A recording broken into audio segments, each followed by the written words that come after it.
Hello everyone. In this video we will learn about methods of training.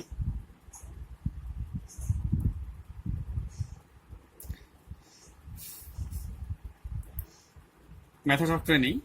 There are two methods through which managers can improve their knowledge and skills. First one is on the job training method and second off the job training method.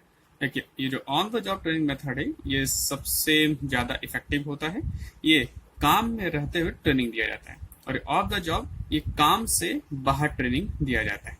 मतलब वो job में नहीं रहेगा, काम नहीं करेगा, उससे हट कर किसी सेपरेट प्लेस पे फिर किसी और तरीके से ट्रेनिंग दिया जाएगा। लेकिन ऑन द जॉब है कि काम भी चल रहा है और उसी पे ट्रेनिंग भी लिया जा रहा है। On the job training methods are as follows. अब ये हैं ट्रेनिंग के methods on the job. First one is job rotation. देखिए जॉब रोटेशन में ये है कि ट्रेनिंग को हमेशा कुछ समय के बाद एक डिपार्टमेंट से दूसरे डिपार्टमेंट में शिफ्ट कर दिया जाता है ताकि वो हर एक तरह के काम को सीख सके। This training methods involves movement of training from one job to another, gain knowledge and experience from different job assignments. इससे वो अलग अलग जॉब असाइनमेंट से नॉलेज गेन करेगा, एक्सपीरियंस गेन करेगा। This methods help the training understand the problems of the employees. तो ये जो मेथड्स है ये हेल्प करता है एम्प्लॉय की प्रॉब्लम को समझने में। कोचिंग, जैसा आप जानते हैं कोचिंग में under this method the trainee is placed under a particular supervisor. एक सुपरवाइजर के अंदर में उसको रख दिया जाएगा। अब वो जैसा ऐसा बोले वैसा काम करके सीखना है। वो फंक्शंस एज अ कोच। वो कोच कैसे काम करेगा in training and provides feedback to the training. Sometimes the trainee may be get an opportunity to express his ideas. तो कभी कभी ट्रेनी को भी अपना आइडिया एक्सप्रेस करने का मौका मिलता है। Third, job instructions, also known as step by step training, in which the trainer explains the way of doing the jobs। इसमें ट्रेनर एक्सप्लेन करता है काम करने का जो रास्ता तरीका उसको स्टेप बाय स्टेप बता देगा to the trainees and in case of mistakes corrects the training. और अगर कुछ गलती होती है ट्रेनिंग से तो उसको सुधार करता है। Fourth, committee assignments. A group of trainees are asked to solve a given organizational problem by discussing the problem। तो ग्रुप को ऑर्गेनाइजेशन का एक प्रॉब्लम दे दिया जाता है, बोला जाता है इसको आपस में डिस्कस करके इसको सॉल्व करो। This helps to improve team work. ये टीम वर्क को बढ़ाने में मदद करता है। फिफ्थ है internship training. Under this method instructions through theoretical and practical aspects are provided to the training. इसमें थ्योरेटिकल और प्रैक्टिकल एस्पेक्ट्स दोनों तरह से ट्रेनिंग को इंस्ट्रक्शन दिए जाते हैं। Usually students from the engineering and commerce college receive this type of training for a small stipend. देखिए कॉमर्स के स्टूडेंट आप खासकर आप जानते होंगे सीए करने वाले स्टूडेंट्स उनको आर्टिकलशिप करना पड़ता है, वो इंटर्नशिप है जिसके बदले उनको सीए के अंडर रह के काम करने के बदले में पर मंथ कुछ स्टाइपेंड भी मिलता है। तो ये है इंटर्नशिप, मतलब काम को सीखना किसी के अंदर में रह करके बदले में आपको स्टाइपेंड वगैरह भी मिलेगा। ये इंजीनियरिंग स्टूडेंट्स के लिए होता है और कॉमर्स के स्टूडेंट्स के लिए भी होता है। Second method of the job training methods, these are as follows. First, case study methods. Usually case study deals with any problem confronted by a business which can be solved by an employee. तो कोई भी problem जिसको face कर सकता है business ये उसके साथ ये डील करता है जिसको सॉल्व कर सकता है कोई एक employ. The trainee is given an opportunity to analyze the case and come out with all possible solution। तो ट्रेनी को एक अपॉर्चुनिटी दिया जाता है कि वो केस का एनालिसिस करे और जितने भी पॉसिबल सॉल्यूशन हो सकते हैं उसके साथ वो आवे। This methods can enhance analytic and critical thinking of an employee. तो ये जो मेथड्स इनहांस करता है एनालिटिकल और क्रिटिकल थिंकिंग को एम्प्लॉय के। Second, incident method। Incident are prepared on the basis of actual situations which happened in different organizations and each employee in the training group is asked to make decisions as if it is a real life situation।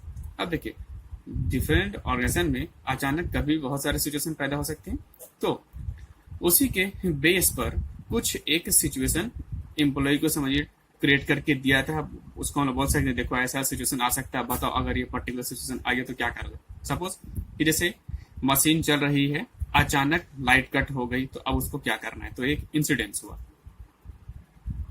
Later on the entire group discuss the incident and takes decisions related to the incident on the basis of individual and group discussion। और बाद में सारे group इस पर discuss करते हैं और उस इंसिडेंट से रिलेटेड क्या हो सकता है उसको सब फिर शेयर करते हैं।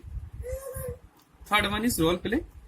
इन this case also a problem situation is simulated, asking the employees to assume the role of a particular person in the situation। देखिए यहाँ पे भी एक सिचुएशन क्रिएट करके दिया जाएगा और एम्प्लॉय को बोला जाएगा कि तुम एक पर्टिकुलर पर्सन का रोल प्ले करो। जैसे मान लिया कि अगर तुम हो इसमें डिपार्टमेंटल मैनेजर, तब इस सिचुएशन में कैसे काम करोगे, तो एक उसको रोल प्ले करने को दे दिया जाता है। The participant interacts with other participants assuming different roles. तो जो पार्टिसिपेंट है वो दूसरे पार्टिसिपेंट से इंटरैक्ट करेगा डिफरेंट रोल एज्यूम करते हुए। The whole play will be recorded and training gets an opportunity to examine their own performance. और यहाँ पे जितने भी प्ले चल रहे हैं उन सबको रिकॉर्ड कहते हैं, सारे एक्टिविटी को रिकॉर्ड किया जाएगा और बाद में ट्रेनिंग को वो रिकॉर्डिंग देख करके कुछ सीखने को फिर मिलेगा, वो अपने एक्सपीरियंस को एग्जामिन कर सकता है। फोर्थ है इन बास्केट मेथड्स। इस पे देखिए, the employees are given information about an imaginary company. तो एक इमेजिनरी कंपनी का इंफॉर्मेशन दिया जाएगा ट्रेनिंग को, इट्स एक्टिविटीज एंड प्रोडक्ट्स, और उस कंपनी की एक्टिविटीज का और उसके प्रोडक्ट्स का, HR employed and all data related to the firm. मतलब इमेजिनरी कंपनी बना लिया गया, उसके बहुत सारे इंफॉर्मेशन उसको दे दिए गए, उसके कितने सारे प्रोडक्ट्स है उसका भी सब बता दिया गया, कंपनी में क्या क्या एक्टिविटी चल रही है सब बता दिया गया, और HR एम्प्लॉयड ह्यूमन रिसोर्स यहाँ पे कौन कौन से एम्प्लॉयड हैं, मतलब जितने भी लोग हैं वो सब एक इमेजिनरी डाटा बता दिया गया। The trainee employee under training, तो जो ट्रेनी है, जो एम्प्लॉय काम कर रहा है ट्रेनिंग के अंदर में है, वो has to make notes, delegate task and prepare schedules within specified time. तो अब उस ट्रेनिंग को, मतलब जिस एम्प्लॉय काम में रखा है, उसको नोट्स बनाना पड़ता है, डेलीगेट टास्क अपने काम को डेलीगेट करना पड़ता है, and prepare schedules within specified time, और उसके लिए शेड्यूल एक स्पेसिफाइड टाइम के अंदर बनाना पड़ता है। This can develop situational judgements and quick decision making skill of employee. तो ये डेवलप करता है सिचुएशनल जजमेंट को कि सिचुएशन में कैसे हम निर्णय लें, और क्विक डिसीजन मेकिंग स्किल को डेवलप करता है एम्प्लॉय के। फिफ्थ है business games. According to this method the trainees are divided into groups and each group has to discuss about various activities and functions of an imaginary organization। तो यहाँ पे भी अलग अलग ग्रुप को डिफरेंट सिचुएशन से उसके ऊपर डिस्कस करना पड़ता है, जो कि इमेजिनरी ऑर्गेनाइजेशन के डिफरेंट सिचुएशन वगैरह रहेंगे। They will discuss and decide about various subjects.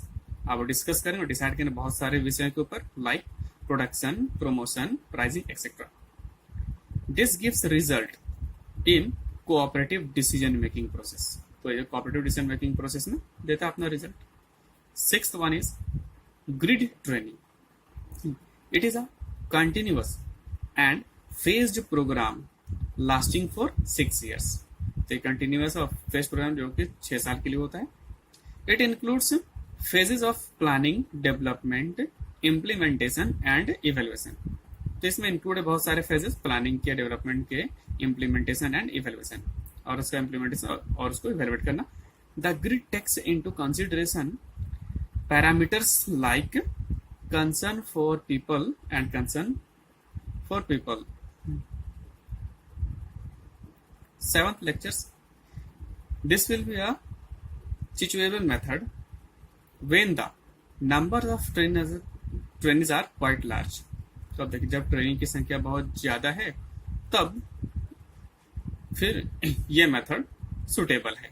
जैसे मान लिया कि ट्रेनी अगर 20-30 हैं तो बहुत ज्यादा हो गए, तब फिर लेक्चर मेथड ये सुटेबल है। Lectures can be very much helpful in explaining the concepts and principles very clearly. ये बहुत हेल्पफुल हो सकता है ट्रेनिंग के कॉन्सेप्ट को एक्सप्लेन करने में और उसके प्रिंसिपल को एक्सप्लेन करने में और बहुत clearly. And face to face interaction is very much possible, और लेक्चर के थ्रू फेस टू फेस इंटरेक्शन वो बहुत पॉसिबल है। 8 है simulation. Under this method an imaginary situation is created and trainees are asked to act on it। अब यहाँ पे भी एक इमेजिनरी सिचुएशन क्रिएट किया गया और ट्रेन को बोला गया इस पे अपना रिएक्शन करो, इस पे एक्ट करो, काम करो। For example, assuming the role of a marketing manager solving the marketing problems और creating a new strategy etcetera. जैसे कि एक मार्केटिंग मैनेजर का रोल हो गया, अब मार्केटिंग प्रॉब्लम को सॉल्व करने में इसको अपना बनाओ स्ट्रेटेजी। तो ये मिलता जुलता है रोल प्लेइंग मेथड से। 9th है management education. At present universities and management institutes gives great emphasis on management education. अब तो जानते हैं मैनेजमेंट एजुकेशन में बहुत जोर दिया जाता है। For example, Mumbai university has started bachelor and post graduate degree in management. ये इंटीग्रेटेड कोर्स है, हमारा मुंबई यूनिवर्सिटी भी स्टार्ट करने वाला है।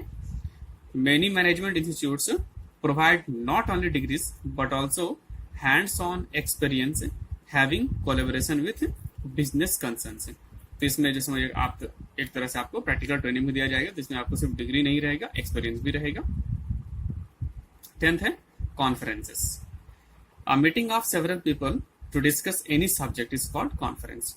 तो कुछ लोगों का मीटिंग जो एक पर्टिकुलर सब्जेक्ट के ऊपर डिस्कस करने के लिए, वो कहलाता है conference. Each participant contributes by analyzing and discussing various issues related to the topic। अब टॉपिक से रिलेटेड बहुत सारे जो इश्यूज हैं उसको सारा कैंडिडेट एनालाइज करेगा और डिस्कस करेगा। Everyone can express their own view point. सभी कोई अपना अपना व्यू पॉइंट वो एक्सप्रेस कर सकते हैं। तो ये सारे मेथड्स थे ट्रेनिंग के, ऑन द जॉब और ऑफ द जॉब के। Okay, thank you.